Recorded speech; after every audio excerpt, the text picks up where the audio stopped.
more important than Niagara. That's like, it's equivalent of like Niagara Falls, and they, use the power to fuel government buildings and a paper factory that is right downtown Ottawa. And I know there's a lot of people, and they've desecrated a sacred site in doing that as well. So, want to talk about like, domination, desecration. That's old, but these are some of the underlying kind of issues that Ottawa has with it. But at the same time, it is also, it is our federal capital. It is where decisions are getting made, and it is where, general representatives of Canada come together to discuss the future of Canada.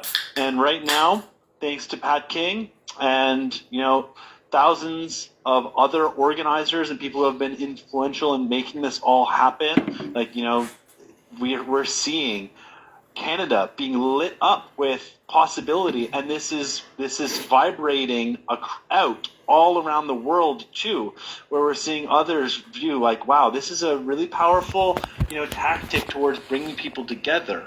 And like I mentioned, a high vibration. Behind me, I've got a picture of like, the Cup Unity 2022 street hockey game that's taken place on Wellington Street. And then I saw some videos of like the party going on, like, outside the Hill. And it really kind of reminds me a little bit of Burning Man, which is an unbelievable experience of unity. And I think a lot of those principles are being applied here. With all the gifting that's taking place, the radical inclusion, like it's not as much as it gets painted by, the actors on the other side, to try and smear this and dismiss this as like something that it isn't. What it really is, and what everybody there knows is, and what I'm feeling and what I'm seeing within like the freedom movement globally too, is that, this is something very major, and this is the first time in a very long time I've actually wanted to be in Ottawa. That's awesome. Funny. Well, I want to just address this, Kyle. You're absolutely right.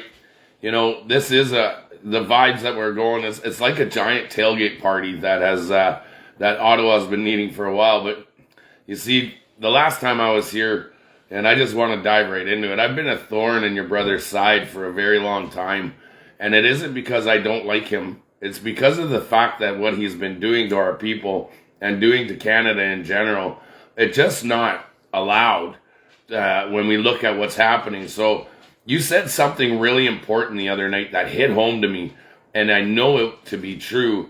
And you said, whatever they have on you, Justin, you need to address that. And I'm just curious, and I know we can get into deeper, darker, weirder things, but what do you think your brother's reasoning is to be doing this to the Canadian people and tarnishing our cultural ways and who we are as Canadians?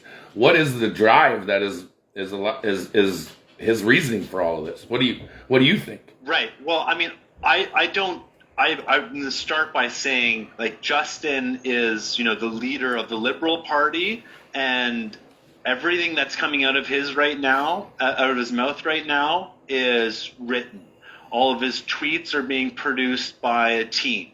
All of his statements, he is the face and like, the lead spokesperson for the Canadian government, but the policy and the initiatives that are driving it and that are driving his this narrative that he continues to push, which in my opinion is decidedly anti-Canadian and anti-freedom, is like coming down from the higher ups, from groups like the World Economic Forum, like the Council on Foreign Relations, like Bilderberg, etc. And they recognize we need to have these strong kind of agents within governments. And I think one of the things we've seen is all around the world we have weak leaders who are able to like act as kind of spokespeople, and he's not speaking from his heart. I don't honestly believe that is not candid. There's no discussion. This is why he's afraid to, or this is why he's not being allowed to actually engage with the Freedom Convoy and with these people, because there's a lot to unpack here, and there's a lot of serious questions, and the truth is easily debated, but lies can't be debated. So no. It's like you don't even enter the debate when you were dealing with lies.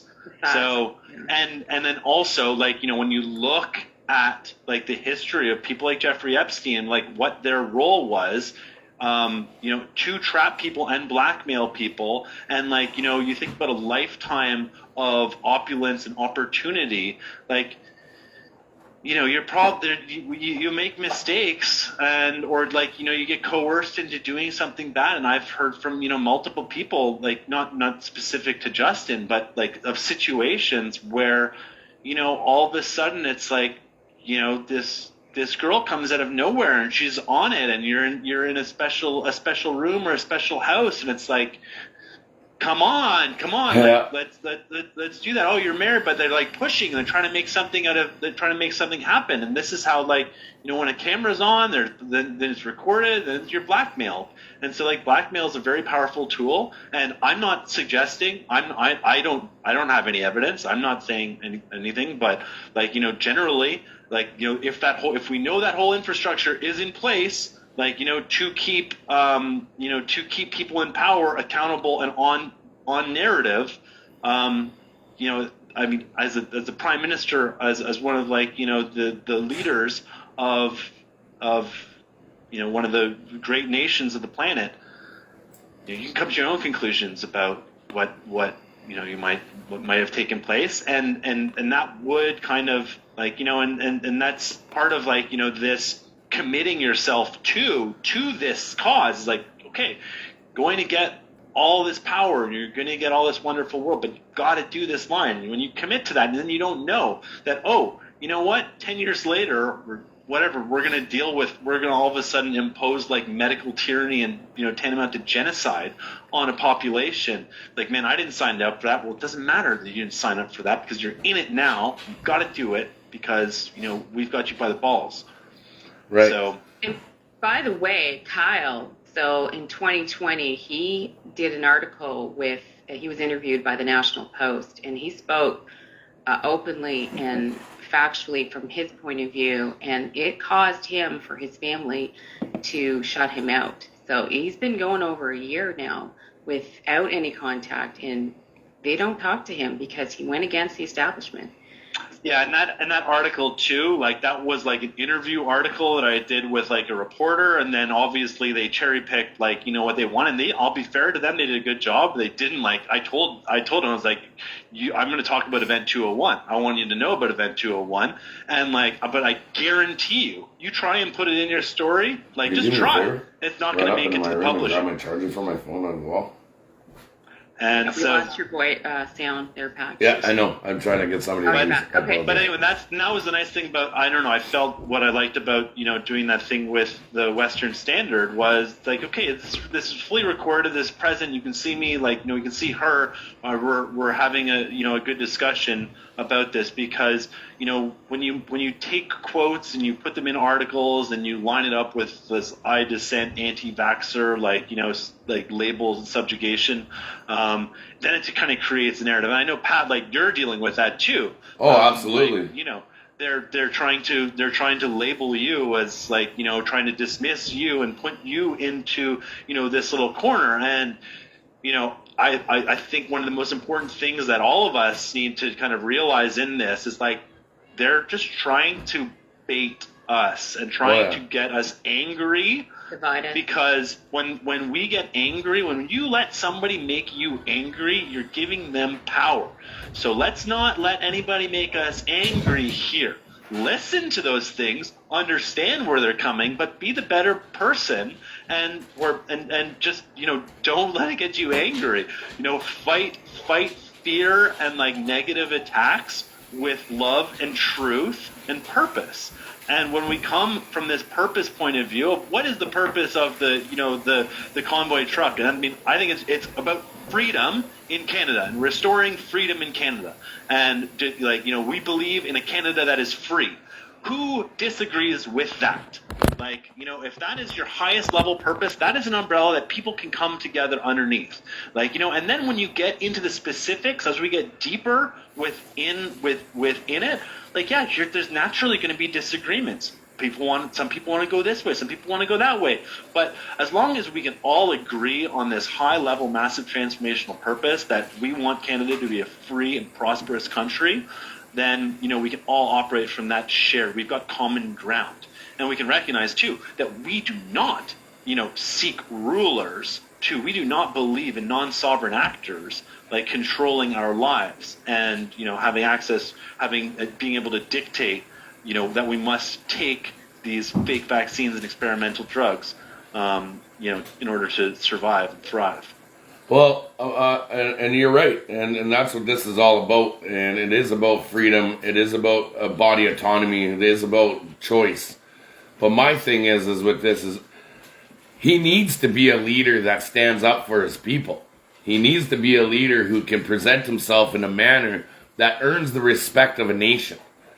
And calling people derogatories by minority fringe movements, racists, misogynist. I have a mother, Kyle, and I know you do too. And they taught us how to be respectful to people and everybody. We don't just fly off the handle and utter words out of our mouths that just appease what we want to say. What is his reasoning for calling us people that are misogynists, racists? Why would he say that? What kind of upbringing was he brought in to be able to look at people that he is a leader of and speak to us in such derogatory terms? I know you don't speak for him, but a little bit of insight of who Mr. Fancy Socks is would be great. Yeah, I think it's it's coming from a place of fear now. Is what it is. Justin likes to be the popular person, and I don't see any path forward for him out of this. I was looking at his kind of Mayan dream spell, ancient kind of reading the other day, and it was intoned that he needs to have a symbolic kind of death. And it doesn't mean actually dying, but in his life there needs to be this big symbolic death. And I feel like right now this is his opportunity to die this symbolic kind of death from a political career point of view, and step out. He's lost the confidence of the people, and if he continues to go down this path, it's just going to get gnarlier and gnarlier. But if he chooses, if he can just say enough is enough, and I'm out, and I've lost the confidence of the people. I've lost the mandate of the people. No, I already represent a small minority of the people. But then for him to step down will trigger global freedom. It will not, it will, that vibration will spread everywhere. And I think so. This is where his sign is a world bridger. So this is his opportunity to bridge this world from this this Piscean age of control and hierarchical dominance to this Aquarian decentralized energy age position that we need to go. And we've really, one of the things I feel like we are right now is we need the systems that we're using are completely broken, and representative democracy in its current function doesn't serve at all the will of the people. It is used as a means to kind of control the people, and as we're going to see, when I come from the place of cryptocurrency and decentralization, which you might have your feelings on, but with the blockchain, you've been able to create a decentralized ledger, and with the emergence of DAOs, decentralized autonomous organizations, you can basically recreate a lot of these structures, but in a very transparent, accountable manner, and indeed, it's how communities. It's they're unincorporated communities, basically. There are many different things, but there's an opportunity for us to think about, should we be using a government system like this parliamentarian representative democracy plus the Senate? Should we be continuing to use that, which was invented in a time of pre-electricity, when we now have electricity and internet, and we can send a message from Tofino to St. John's in milliseconds? But I don't think he can use that messaging in Tofino when all he's doing is out surfing on the breakwater out by Skull Rock. So Right. I mean, and Justin, you can have an opportunity to go surf, go surf, go surf, go do what you love, go like, spend time with your kids, because I know you've been separated from them for like, a large amount of time. Like, focus back on what it means to be a human, as opposed to what you think it means to be like, this leader. And like, this is Kyle, like, we need to move on. What was Justin like? Like, just trying to extrapolate a little bit on Patrick's question, but what was he like growing up in your home? Like, tell us a little bit more about Justin as a child growing up. He's intelligent. He was strong. He was always a competitor. Like, I don't know.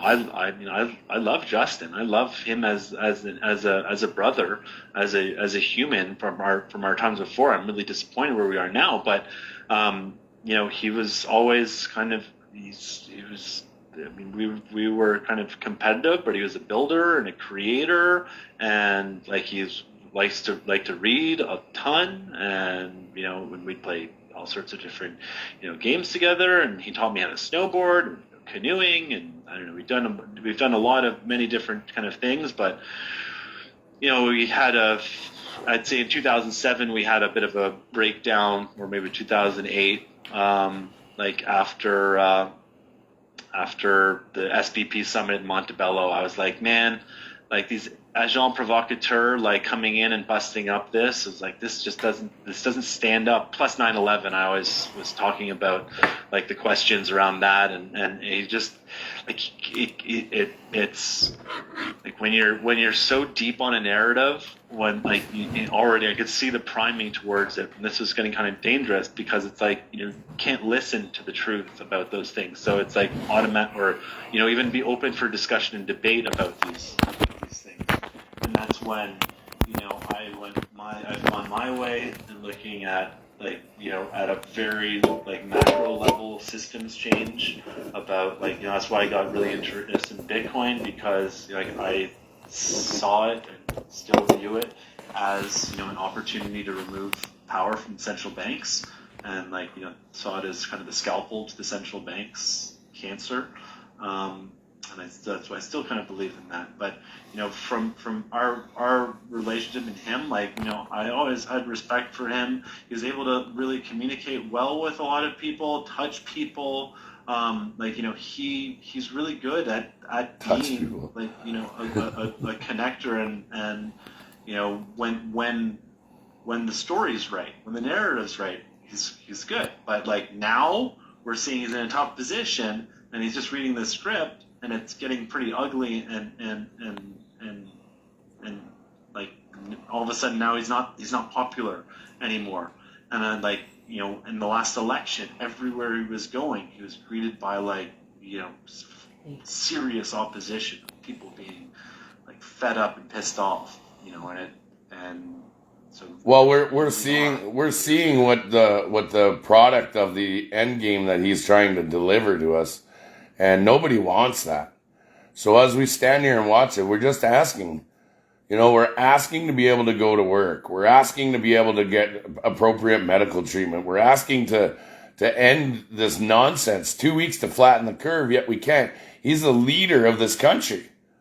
A leader can make those calls, but this leader doesn't even want to look at us.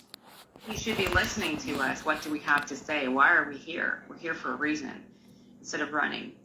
Absolutely. A good leader gets behind his people, though, right? From the beginning, he's been a vaccine salesman. Like there's no interest in that. He never once mentioned vitamin D. Never once mentioned healthy diet, healthy immune systems. None of that. This whole thing has been about this, and that's why this party needs to be removed from power. They represent. They got 32% of the vote in the last election, of allegedly 65% of voter turnout of eligible voters. That's 22% of Canadians actually checked the box for him and his party and his policy. And how many of those people are of conscious mind is another question. So, I think it's time. We're getting to the time now, and we're seeing this energy. And I think one of the wins that we're seeing is the controlled opposition in Aaron O'Toole. So that wasn't going to happen. That would not have happened without the convoy. That just wouldn't have happened at this moment. It would happen at some point. But that's a step in that, because who's the party of there's no representation whatsoever. There was no representation. And there's some conservative MPs inside the House, but there's very little representation of the voices and the hearts of a unified Canada who believe in freedom. And so I feel like that's changing. Amina, I got a couple, and Kyle, I just want to apologize first and foremost. I have a lot of dirt on your brother, and I'm an investigative journalist, and I caught a couple things, and my request right now is, I told him to come. My request right now is, can you get a message to your brother? Can you get to him? I asked her to come. Can you get a message to him it is in his best interest to come and meet with the groups and the organizations that are here in Ottawa to allow us to have a voice with him. I understand he doesn't want to go into public. I understand he feels like there's a threat. I get that. I'd be scared shitless too. But at the same time, I think it's in his best interest as a leader of this country to sit down and meet with these organizers and understand that there is some conversations that need to be held. They can come in, eh? Why? Oh.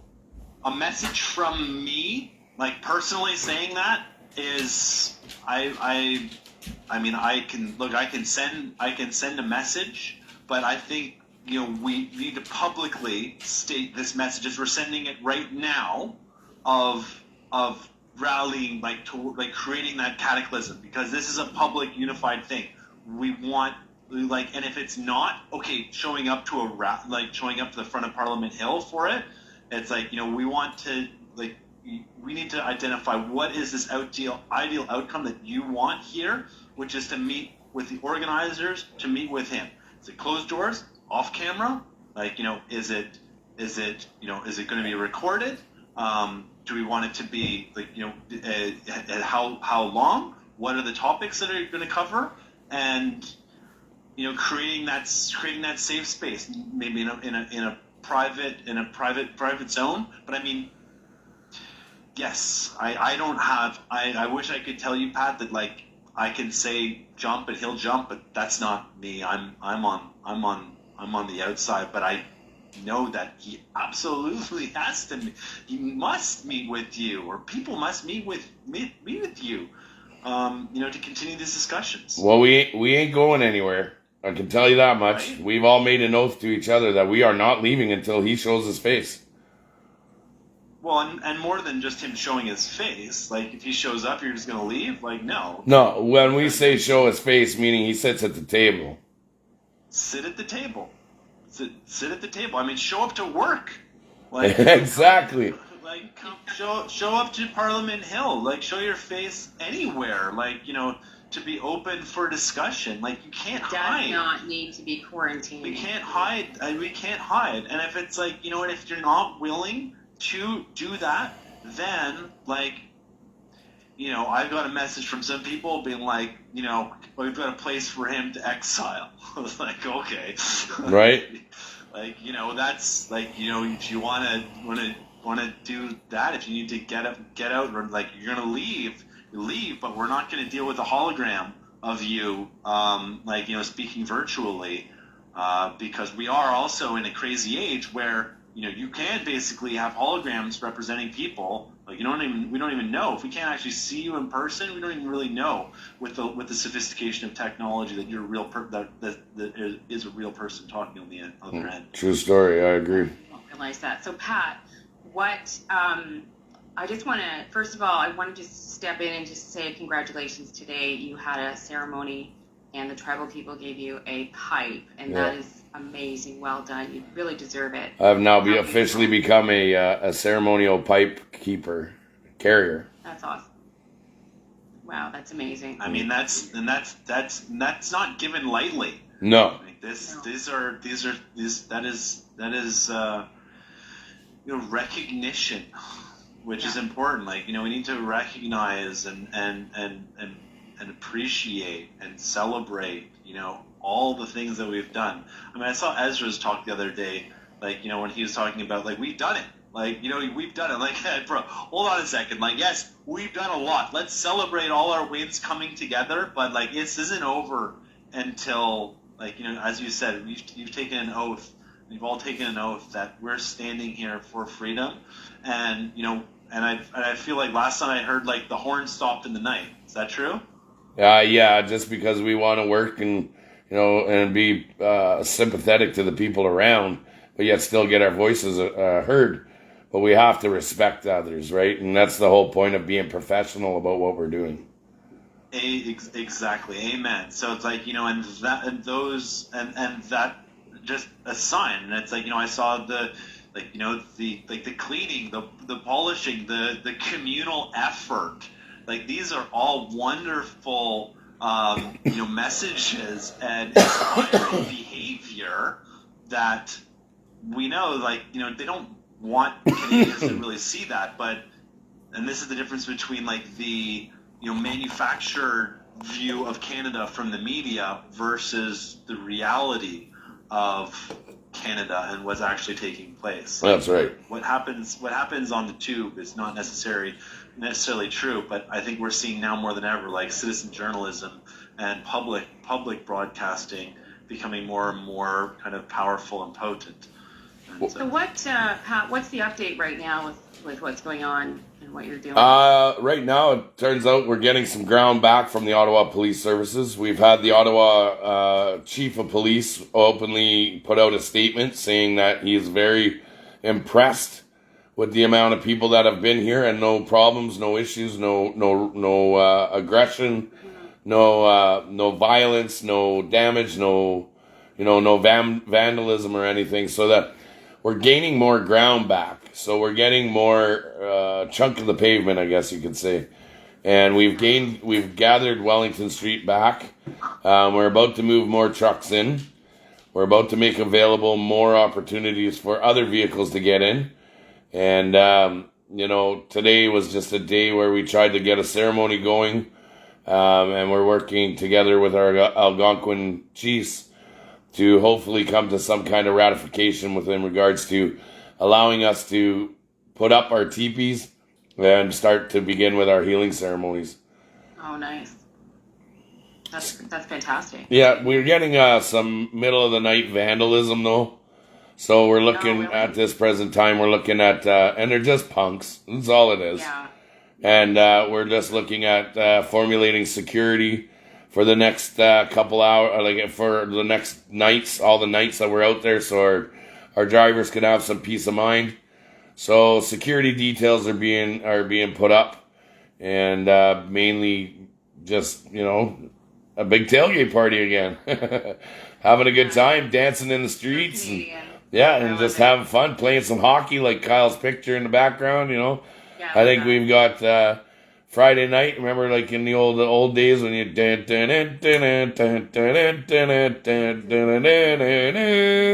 I think we got a big hockey tournament coming up. So. Oh man! That's reading my mind.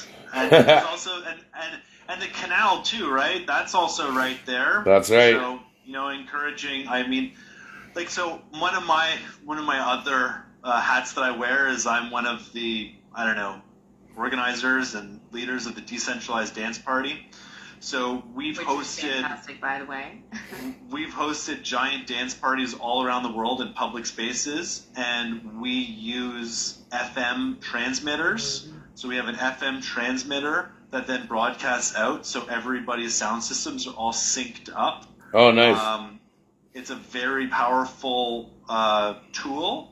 And I would encourage looking into that as well, because then you can basically have, you don't you don't get massive range depending on how strong the transmitter is, Right. but you get seamless audio across it all. And so then you have audio, and you can also have microphones, like, speaking. So, Right on. that's a way to kind of connect people. Radio is really powerful. You can't censor radio. I mean, you can jam it, but then you're jamming all radio. I don't think they'll do that. Yeah, it's really awesome. I've experienced that with Kyle. That's how I know Kyle in the blockchain space. So it's a very powerful tool, a powerful event. And we get dressed up. And The recording has stopped. I have 1 minute, less than 1 minute left on All this. right. We can Just rejoin or send the new link.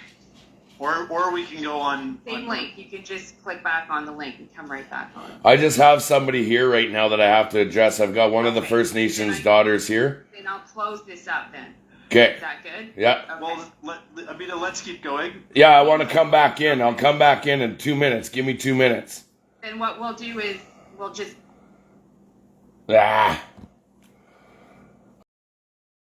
Okay, guys. So that's Kyle Kemper. We're going to redo this video, and then the final one will be out.